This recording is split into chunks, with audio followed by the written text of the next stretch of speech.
I will show you that addressing lifestyle factors is key for managing chronic pain.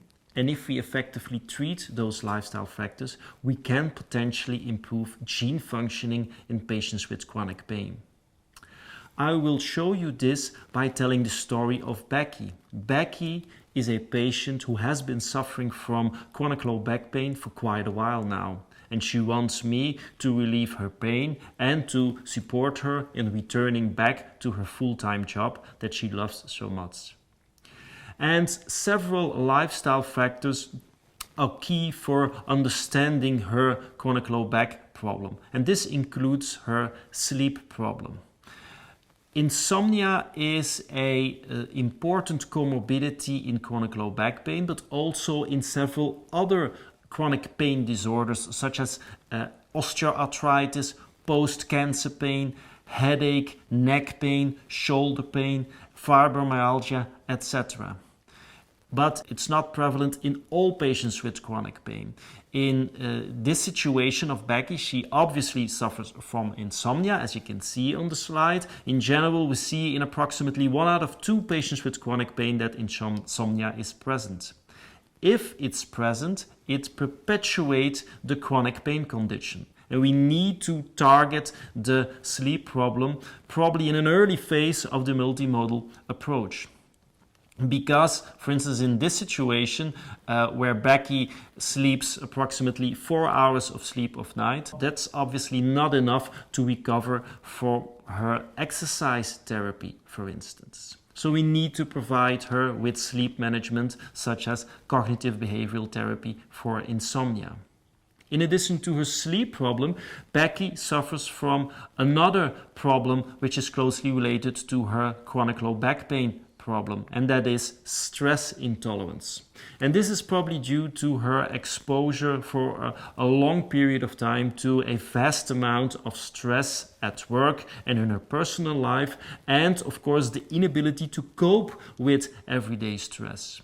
We know that stress is another key lifestyle factor of relevance to many patients with chronic pain. And again, it's a key perpetuating factor for her chronic pain condition and one that we need to address by providing her with stress management. Stress and sleep are not only perpetuating factors for the chronic pain condition in general, but also for the underlying mechanism of chronic pain, and that is nervous system hypersensitivity. Of course, this nervous system hypersensitivity varies substantially from patient to patient, as you can see on the slide, where we have drawn a continuum of nervous system hypersensitivity. And when we saw Becky for the first time in our clinic, she was positioned on the right part of the continuum.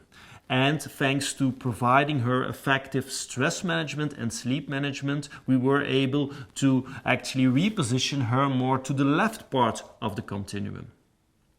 In addition to her stress and sleep issue, there is a third lifestyle factor which is of importance to her chronic pain suffering.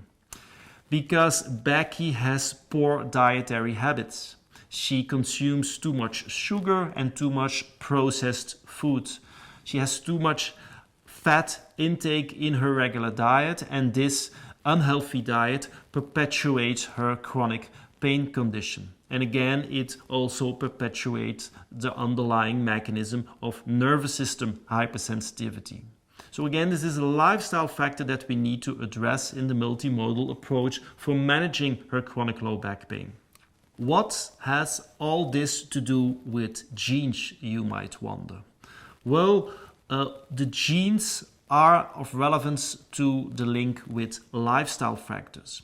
Becky has, just like any other human being on this planet, more than 20,000 genes in her human body. You can resemble that with a thick book full of recipes.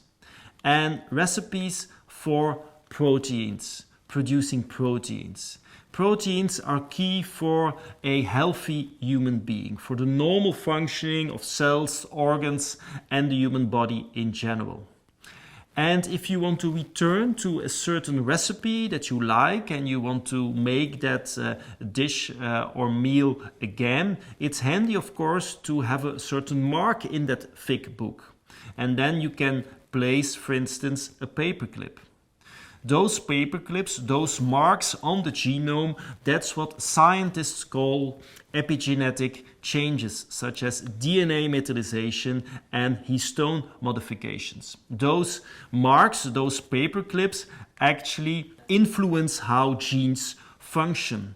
And by adding certain paperclips, you can silence a certain gene, preventing a certain protein to become produced. And this can be beneficial or this can be harmful for the human body, depending on where the paperclip is located and what type of enzyme or protein is prevented of being produced. On the other hand, of course, those paperclips can also mark a certain area of the genome, and this can facilitate the production of proteins.